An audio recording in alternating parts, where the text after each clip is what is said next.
the stories across the world to stories here at home. This is the National News Broadcast. A very good evening to you. I'm Nitya de Oliveira. Good evening, I'm Clifford Richards. First of all, we'll take a look at the headlines. The AstraZeneca vaccine is to be given to the clergy as well, on the instructions of the Prime Minister. A further consignment of 500,000 doses of the vaccine is scheduled to reach Sri Lanka before next weekend. The President reiterates that it is compulsory for the decision-making officials to attend the District and Regional Development Committee meetings. The Minister of Trade guarantees that there will not be any increase in the control price of rice in the next 3 years. A date set for football as well. The Football Friday begins.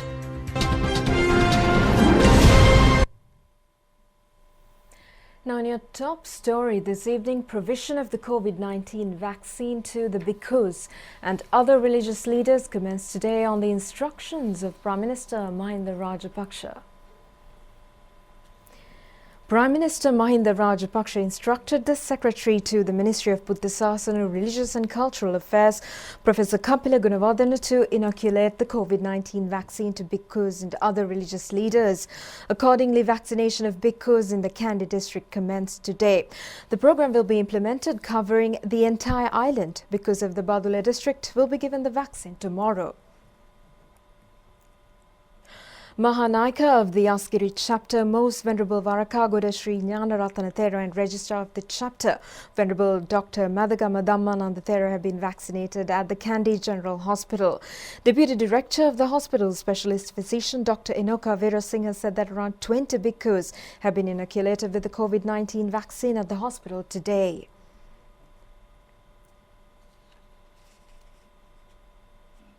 Employees of the Sri Lanka Ports Authority received the AstraZeneca vaccine for the 6th day today. Around 1,000 workers were vaccinated. The epidemiology unit says that the AstraZeneca vaccine has so far been provided to 263,779 persons. And it was carried out for the 23rd day today. 30,307 persons were vaccinated yesterday. The number of recoveries from COVID-19 has reached 73,456, a percentage of 92.75. Another 5,307 patients are currently undergoing treatment.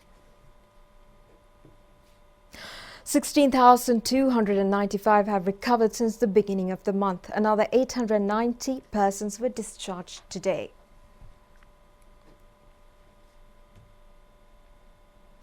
Another 257 COVID-19 patients were detected in the island today, all of them close associates of the Paliagoda cluster.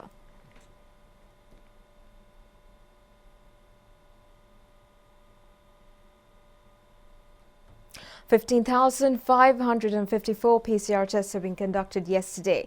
A total of 2,003,375 PCR tests have been conducted so far in the country. 3 more COVID-19 related deaths were reported yesterday. The victims were residents of Mathale, Kalagedihena and Nugegoda. And moving on to some overseas news with regard to COVID-19, Argentina's health minister resigned yesterday following reports that people have been able to use their connections to get access to COVID-19 vaccines, which they were not entitled to. Argentina's health minister has stepped down following reports that people had been using personal connections to get access to COVID vaccines that they wouldn't have normally been entitled to. In a letter posted on Twitter, Inés González Garcia said that individuals were able to sidestep proper procedure for vaccines due to, quote, unintended confusion in his office while he was away. But a veteran journalist told a local radio station that he received a shot after speaking directly with the minister. Just one of at least 10 people reported to have received a vaccination without following the procedure. 2 presidential sources say President Alberto Fernandez demanded Garcia's resignation following the reports. The scandal shines a spotlight on fears over the region's corruption, as well as access to vaccines which are in short supply.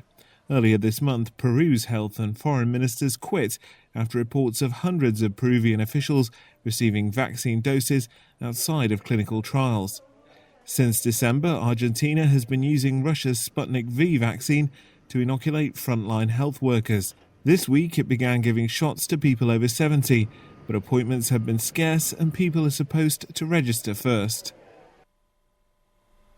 Now, in the meantime, major U.S. airlines yesterday said they would adopt a voluntary international contact tracing program months after the White House under then-President Donald Trump blocked a mandatory effort.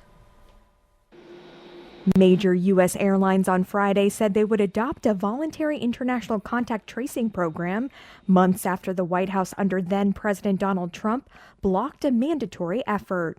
American Airlines, Delta Airlines, Southwest Airlines, United Airlines, and other major airlines said they had committed to collecting contact tracing data from passengers traveling into the United States and to relaying the data to the CDC if travelers provide information.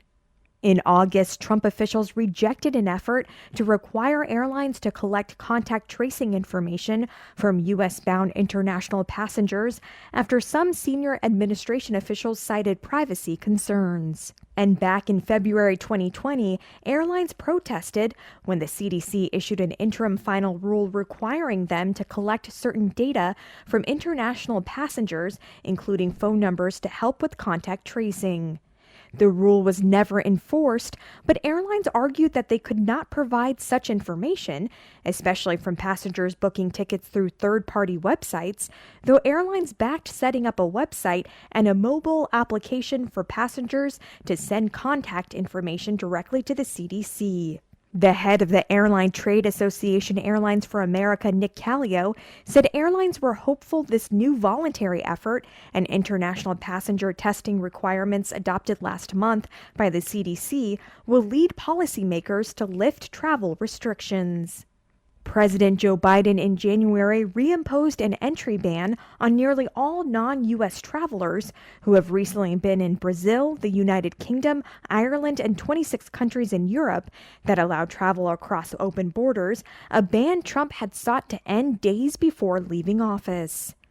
Biden quickly added South Africa to the list.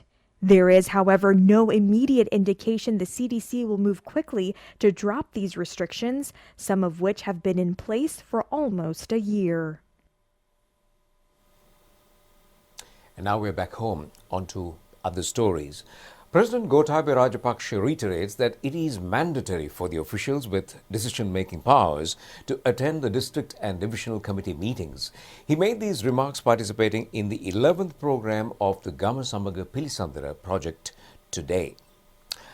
Only remote villages in the island are being selected for the program of dialogue with the villagers. Accordingly, today's program has been centered on Paligama in the Kaluragaswava Divisional Secretariat Division in Puttalam.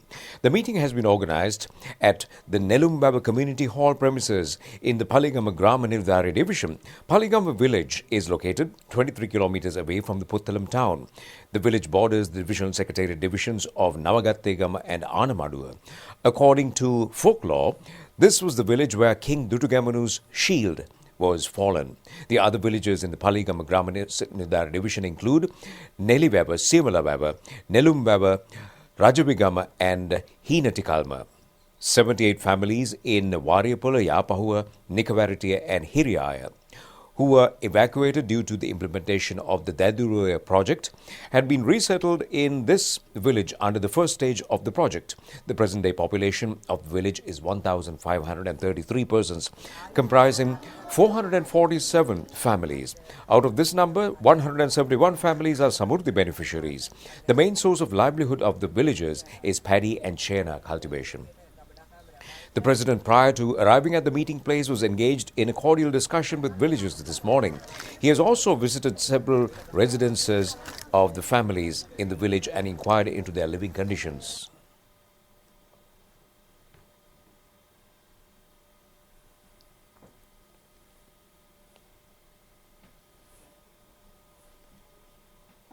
Thereafter, the President arrived at the Nelumbaba Community Hall premises.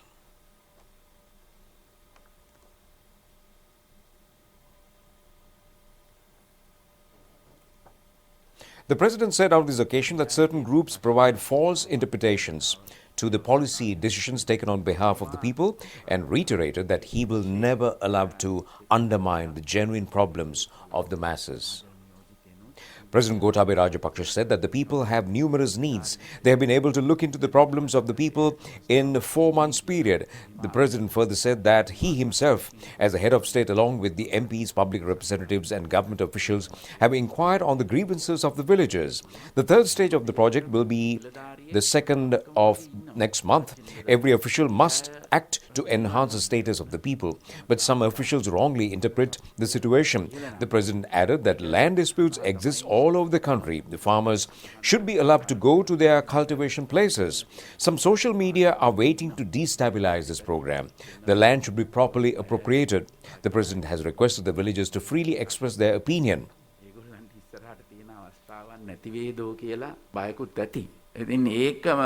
මේ වගේදී දෙන මම සමහර කියනවා වැරදිව අර්ථකථනය කරනවා. මම යන්නේ ගම්මානවලටනේ. ඒ වගේ ඉඩම් ප්‍රශ්න පිළිබඳව හැමතැනම කිව්වා. බොහෝ වෙලාවට පාරම්පරිකව තමන් වගා කරපු නැත්නම් තමන්ගේ ගෙදර පිටිපස්සේ තියෙන භූමිය මේ වගා කළා. ඊපස්සේ වන රක්ෂණ වනජීවි වලින් මායිම් ගල් දැමීමේදී යම් කිසි දෝෂයක් නිසා මේ පාරම්පරිකව වගා කරපු භූමි අල්ලලා මායිම් ගල් දාලා තියෙනවා. ඉතින් මේක කතාව හැම තැනකම වගේ කිව්වා. එතකොට මම ප්‍රතිපත්තියක් වශයෙන් අපි සාකච්ඡා කරලා කිව්වා මේවා මේ අයට මේ වගා කරපු බිම් ඉඩ දෙන්න කියලා. එතකොට ඒක මන් දන්නේ මොකද්ද තේරුම් යන්නේ නැත්තේ කියන එක. ඒක පැහැදිලි මොකද්ද මේ කියන්නේ කියන එක. නමුත් එහෙම තියෙද්දි වනාන්තරයේ ගිහිල්ලා වනයි කපනවා කියන අවසර දීලා නැහැනේ. දැන් කැලයක් කපනවා නම් ඒක ඒ නිලධාරීන් වහාම නවත්තන්නට ඕනේ. ඒක නෙමෙයි කියලා තියෙන්නේ. ඉතින් එහෙම වැරදිව මේවා එක්ක අර්ථකථනය කරොත් මේවා අර්ථ නිරූපණය කරොත් අර ජනතාවගේ සැබෑ ප්‍රශ්නයට පිළිතුරු ලබා ගන්න අපහසු වෙනවා. මේවායින් ප්‍රවේශම් වෙන්නට ඕන. හැබැයි මේවා කඩාකප්පල් කරන අදහසින් වැරදි මත එනවා. එතකොට අර අවශ්‍ය දේ සිද්ධ වෙන්නේ නැහැ. වැරදියට අදහස් කරලා ඒ කඩාකප්පල් කරන්නට දෙන්න එපා. ඒවා දැන් ඉතින් සමාජ මාධ්‍යත් ලෑස්තිලා ඉන්නවා බොරු ප්‍රචාර කරලා මේ වගේ වැඩ කඩාකප්පල් කරන්න. අපි ඉතින් මේ පෝර නොමිලේ ලබා දුන්නේ, වී වලට හෙළ සහතික මිලක් ලබා දුන්නේ මේ ගොවි ජනතාව අතරට මුදල් ගේන්න. ඒක තමයි අපේ පරමාර්ථය. සංඛ්‍යා ලේඛන අරගෙන ගණන් හදලා බලන්න ඕන. අපි මේ හැම එකෙම ස්වයංපෝෂිත වෙන්න කියනවා, වවන්න කියනවා. ඒ ඉඩම් ප්‍රමාණය ඇත්තටම තියෙනවද කියන එක. එහෙම ඉඩම් සීමිත ප්‍රමාණයක් නම් තියෙන්නේ. ඒවා දැනට ඔක්කොම වගේ වගා කරලා නම් අපි කොහොමද වෙනත් ක්‍රම යොදලා මේ අස්වැන්න වැඩි කරගන්න. මොකද මම හිතනවා හැබැයි මේ ගම් වලට ගියාම ඕනතරම් තවම ඉඩම් තිබෙනවා. මේවා නිසි අයුරු ඉඩම් පරිහරණය කරන්න. ඒකටත් වෙනම දෙපාර්තමේන්තුවක් තියෙනවා. මම දන්නේ නැහැ ඒගොල්ලෝ මොනවද කරන්නේ කියලා. මේ වැඩසටහනේ මූලික බලාපොරොත්තුවක් වෙන්නේ ප්‍රශ්න ගැටළු පමණක් නෙවෙයි ගම සමග පිළිසඳරක් කියලා අපි දාලා තින්නේ ඒකයි. මේවට හොඳ අදහස් තියෙනවා ගම්වාසීන් අතර. ඉතින් ඒ අදහසුත් මේ අවස්ථාවන් වලදී කියන්න ඕන තමයි. The president handed over laptops donated by SLT Mobitel to the principals of Rajavigama and Muriyakulama junior schools. The television sets donated by Dialogue were also handed over to the school principals.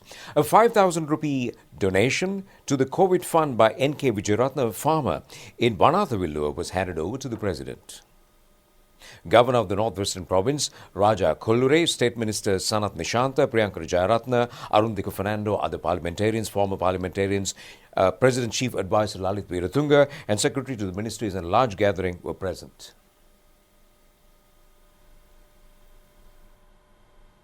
Now, Trade Minister Dr. Bandala Gunawardena pledges to not increase the control price of rice in the next 3 years. Addressing a ceremony in Batticaloa yesterday, the minister further said that island-wide raids are being conducted to apprehend those who sell rice above the control price. Minister Dr. Bandala Gunawardena said that no room will be allowed under any circumstance to increase the price of Kakulu, Nadu and Samba rice varieties. Accordingly, a kilo of rice will be sold below the maximum price of 100 rupees in the next 3 years. The minister also said that the paddy farmer has been granted justice by fixing a guaranteed price for their produce. The minister further said that there is no opportunity for the emergence of a rice mafia. He added that the Consumer Affairs Affairs Authority will raid sales outlets which sell rice at high prices from next week. Court cases will be filed against those who engage in rice racketeering. සිද්ධ කරනවා හැමදාම ජාවාරම් කරුවන්ට මේ රටේ පාරිභෝගික ජනතාව පීඩාවට පත් කරන්න බෑ. 9 cooperative societies in the Polonnaruwa district have commenced paddy purchasing under the government program today.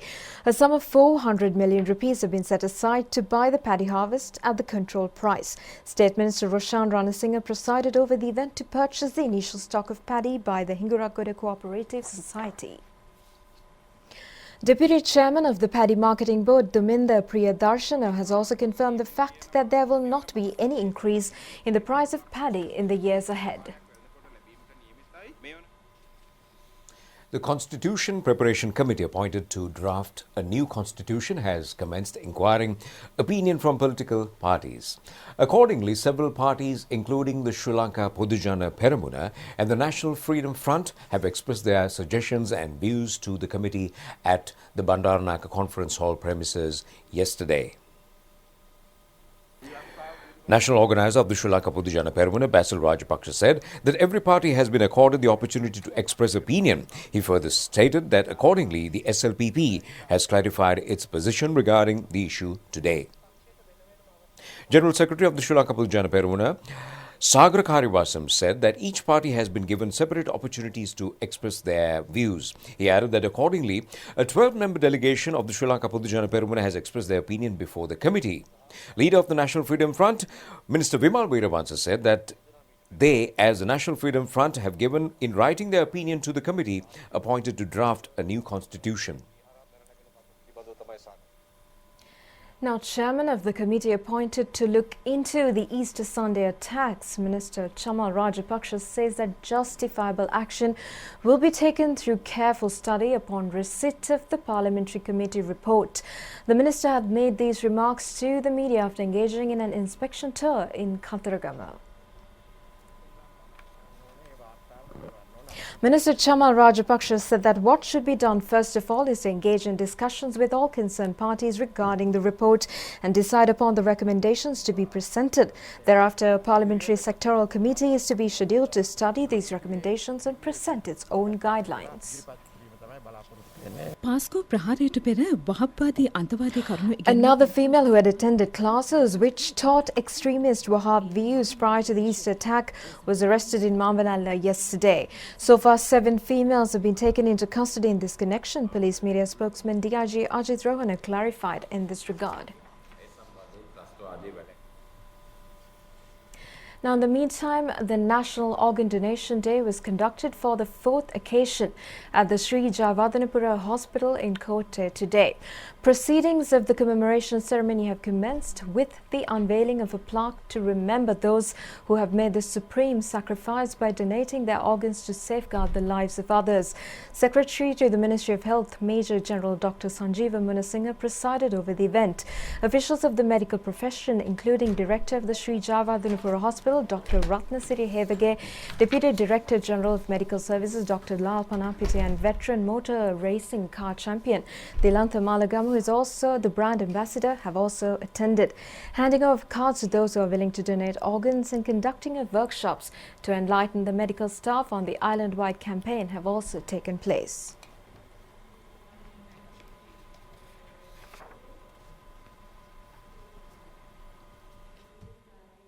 We will launch the National Organ Donor Card as a pilot project at Sri Javadanapura Hospital, and it will be incorporated in the National Transplant Information System and consider the system and structure development. The transplant policy final draft will be uploaded soon to the Ministry website for public concerns, and it will be sent to the Cabinet approval.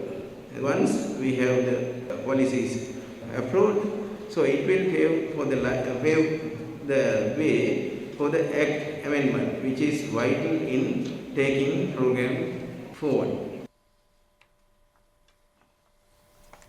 Minister of Foreign Affairs Dinesh Gunawardena says that Sri Lanka is prepared to face any program regarding the country at the forthcoming Geneva human rights sessions.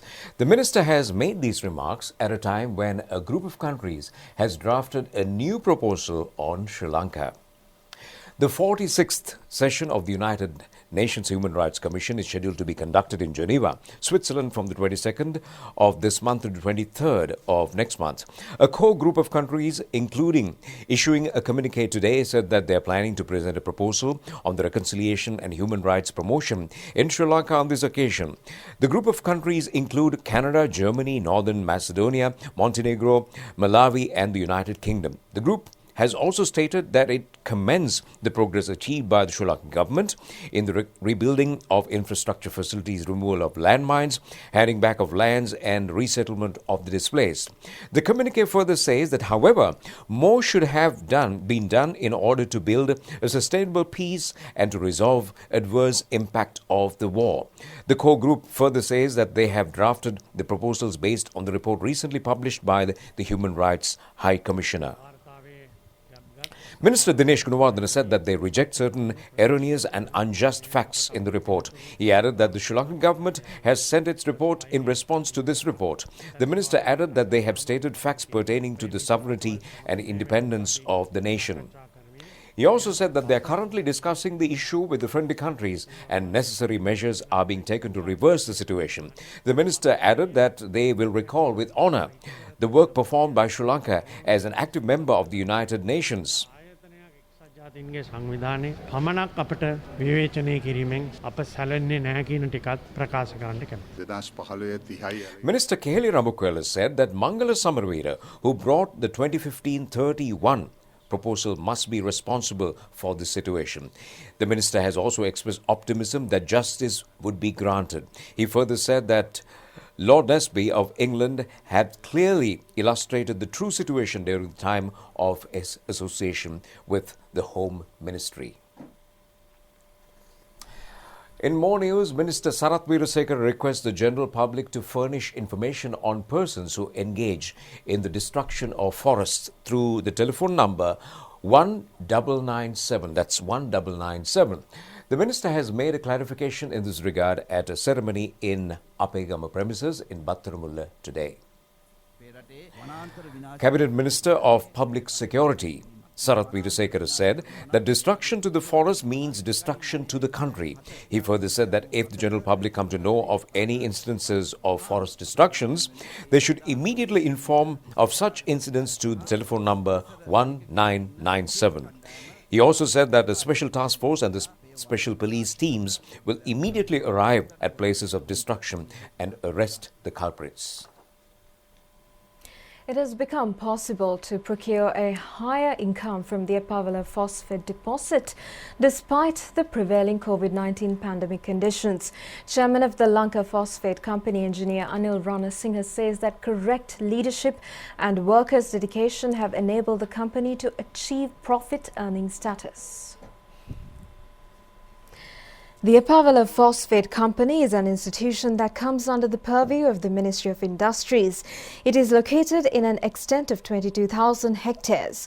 In its existence of nearly 50 years, the company has been incurring losses, but for the first time has recorded a profit of 93 million rupees last year. The new management anticipates to expand the production capacity of the rock phosphate to 66,000 tons from the existing level of 52,000 tons. Sri Lanka currently spends a substantial amount of foreign exchange for the importation of the more expensive variety, the triple superphosphate. Preliminary arrangements have been finalized for the manufacture of single superphosphate using the Epavala rock phosphate. The production initiative enables the country to save annually a sum of around 8 billion rupees. Many research is underway at present. Research activity pertaining to the manufacturing of organic phosphate has taken the forefront. So let's hope for a week filled with fitness as we move along, and that's time to end the news. Do enjoy the rest of the programs. Take care and good night. Good night.